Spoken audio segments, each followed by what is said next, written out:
Yan, naka-harvest na tayo ng ilang piraso dito. Ito na naman ang area ng ating magandang tubo ng ating okra dito. Ayan. Diba? Ang ganda na.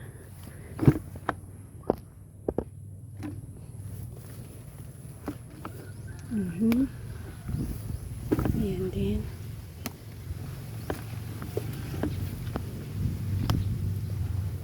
Aba, madami tayong nakuha ngayon sa isang area na ito. Ayan. At nakapagkuha tayo. Besides sa ating okra, marami tayo dito ang another taniman. Patola. Ayan.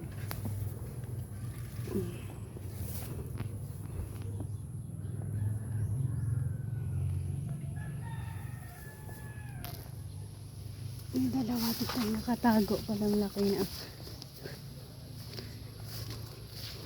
Yan, meron ng malaki dito. Dalawa sila. Yan, continue kayo sa pag-grow.